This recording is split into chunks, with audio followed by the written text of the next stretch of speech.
البدع والأهواء، أهل البدع العقائدية وأهل البدع السياسية. نقول بيننا وبينكم السلف، بيننا وبينكم الكتب، كان فيقول البدع بيننا وبينكم. الحمد لله رب العالمين، والصلاة والسلام على رسوله الأمين وعلى آله وأصحابه ومن تبعهم بإحسان إلى يوم الدين. أما بعد، ikhwanil kiram rahimani wa rahimakumullah. Kita masih pada pembahasan berhubungan dengan iman terhadap para malaikat, yang telah kita bahas pada pembahasan yang lalu. Beberapa nama malaikat dan jenis-jenisnya, juga sebagian sifat malaikat. Apa di antara sifat para malaikat tersebut? Indaka Ukasha, mereka tidak makan dan tidak minum. Apa dalilnya?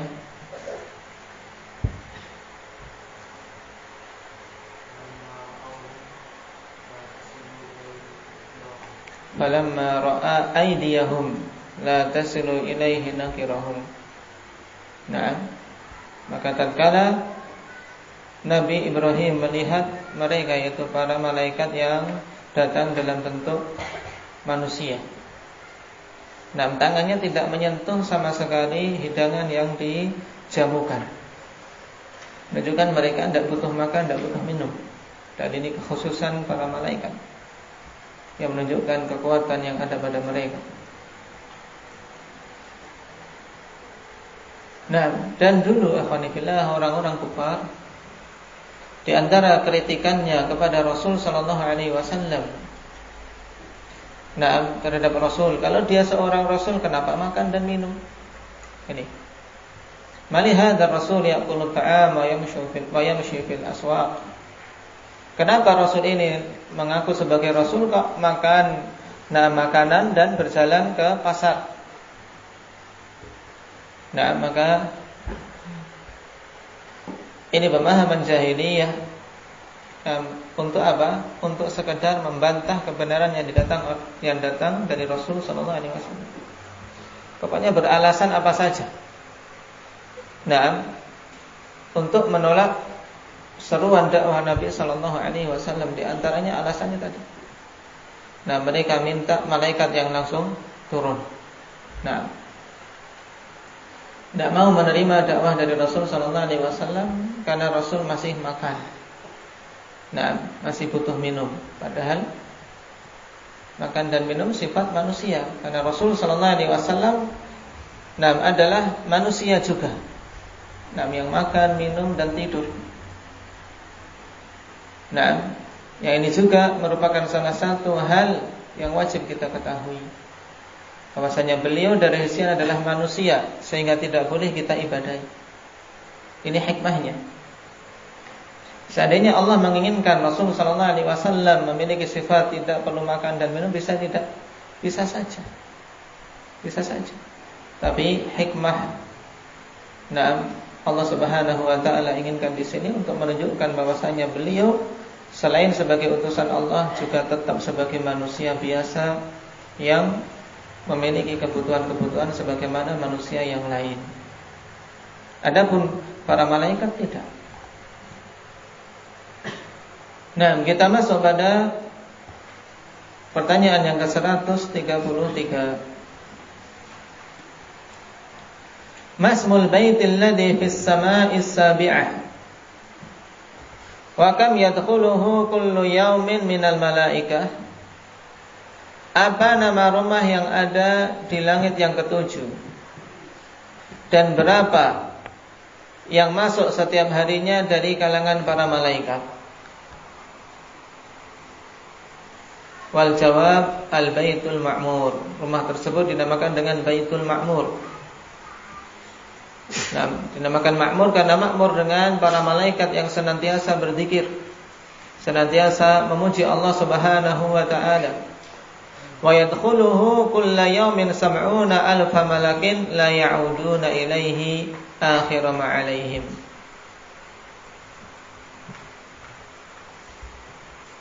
Namanya Baitul Ma'mur, dan ini di langit yang ketujuh. Kewajiban kita ya beriman, karena perkara-perkara tersebut kita mengetahuinya hanya berdasarkan khabar dari Nabi sallallahu alaihi wasallam.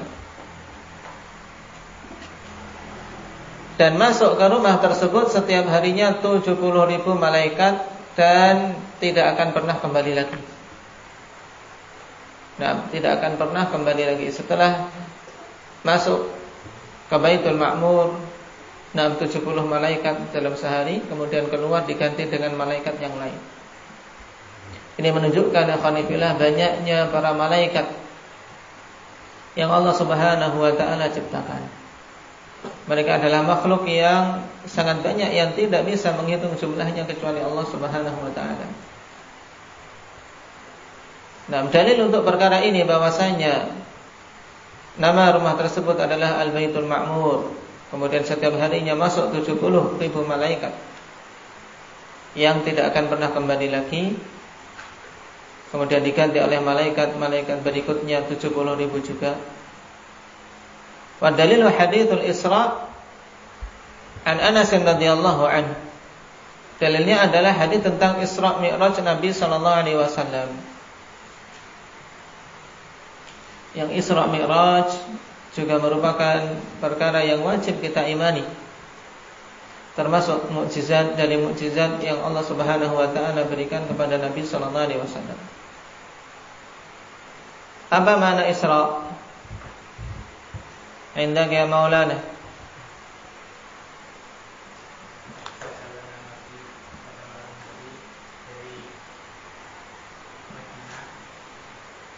Dari Madinah,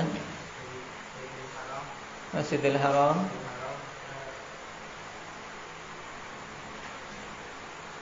Masjidil Aqsa, dengan menggunakan dari buruk. Baik.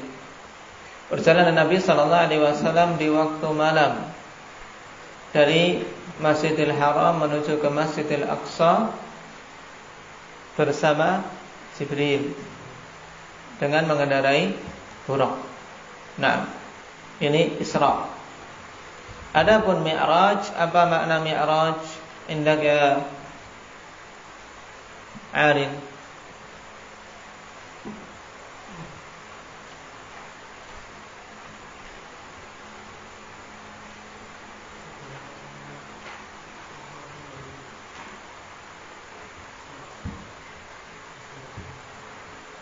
Nah, ada kalimat yang lebih bagus. Apa? Apa itu Mi'raj? Yaitu naiknya Nabi sallallahu alaihi wasallam. Nah, karena dari kata uruj. Naiknya Nabi sallallahu alaihi wasallam dari Masjidil Aqsa sampai ke Sidratul Muntaha bersama dengan Jibril. Nah, baik, walaupun Jibril tidak menemani secara keseluruhan dalam Mi'raj ini, tapi ini kita wajib untuk beriman. Nah, dalil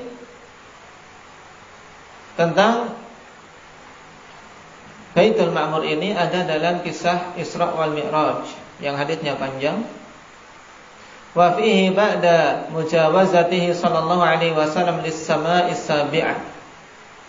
Dan pada hadis tersebut tatkala Nabi sallallahu alaihi wasallam sudah melewati langit yang ketujuh, kemudian Nabi mengatakan farufi'a lil baitul ma'mur. Fasa'altu Jibril alaihi salam faqala hadzal baitul ma'mur yusalli fihi kulla yawmin 70 alf malakin idza kharaju lam ya'udu ilaihi akhir ma 'alaihim. Rawahul Bukhari wa Muslim. Kemudian diangkatlah untukku Al-Baitul Ma'mur. Kemudian aku bertanya kepada Jibril tentang apa atau rumah itu apa namanya. Faqala hadzal baitul ma'mur yusalli fihi kulla yawmin 70,000 malak. Ini adalah Baitul Ma'mur yang salat padanya setiap harinya 70.000 malaikat. Apabila malaikat telah keluar, maka malaikat tidak akan pernah kembali lagi. Kalau sudah keluar dari rumah untuk beribadah kepada Allah, dinamakan makmur karena makmur dengan ibadah. Nah, setelah masuk ke sana tidak akan, kemudian keluar tidak akan kembali lagi. Hadis dikeluarkan oleh Imam Bukhari dan Muslim, dan ini jelas. Pembahasan berikutnya, hal minal malaikata man ya'sillah.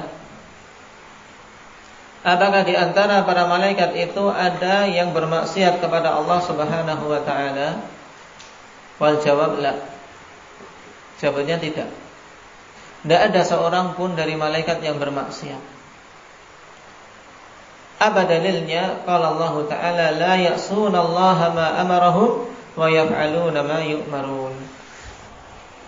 Mereka tidak bermaksiat kepada Allah Subhanahu wa taala terhadap apa yang Allah perintahkan, dan mereka senantiasa melaksanakan apa yang diperintahkan kepada mereka.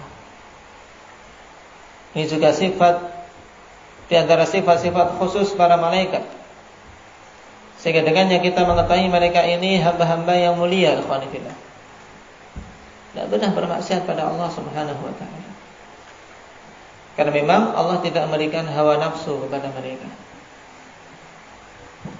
sehingga mereka ya hanya senantiasa taat melakukan ibadah sesuai dengan apa yang diperintahkan.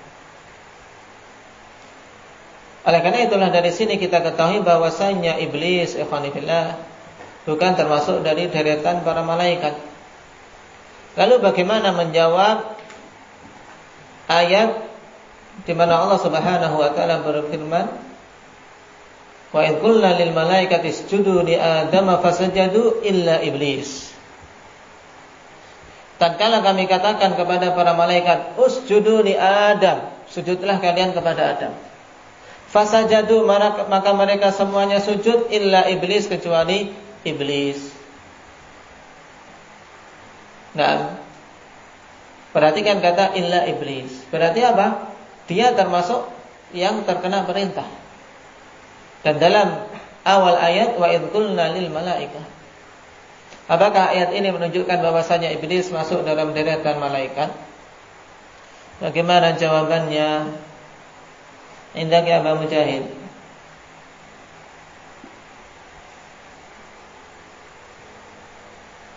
Nah, indah ya Abu Zaid.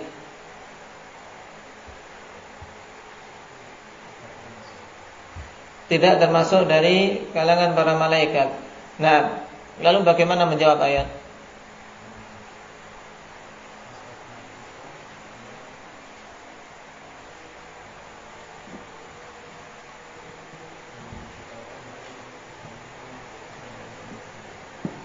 Namanya apa?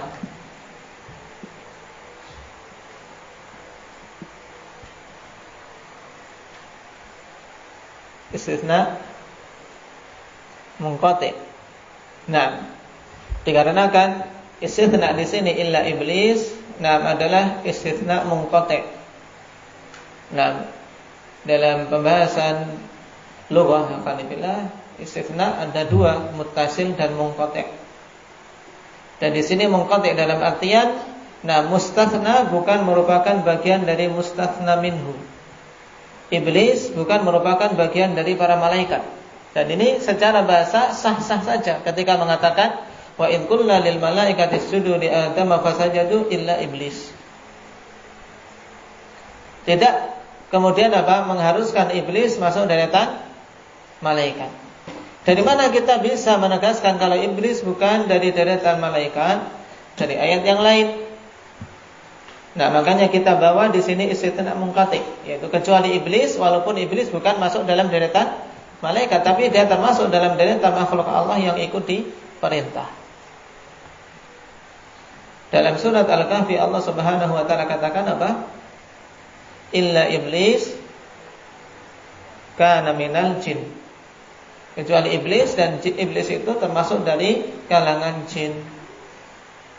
Jadi bukan dari kalangan malaikat. Juga yang menunjukkan dalil yang lain lagi.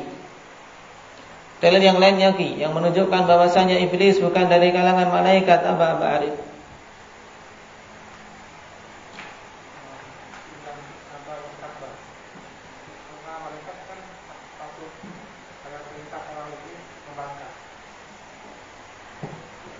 Baik. Nah, tapi seorang akan bisa saja ini termasuk iblis, malaikat yang apa? Yang akhirnya dengan sebab itu terusir dari deretan para malaikat. Asalnya malaikat. Ada penguat lain yang menunjukkan kalau iblis bukan dari deretan malaikat. Apa Abdillah?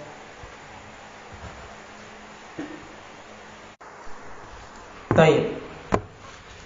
Yang kedua yang menunjukkan bahwasanya iblis bukan dari deretan malaikat, pengakuan iblis sendiri, kawan. Allah Subhanahu wa taala kisahkan di mana dia ketika memprotes. Allah Subhanahu wa taala protes, "Kenapa aku harus sujud kepada Adam?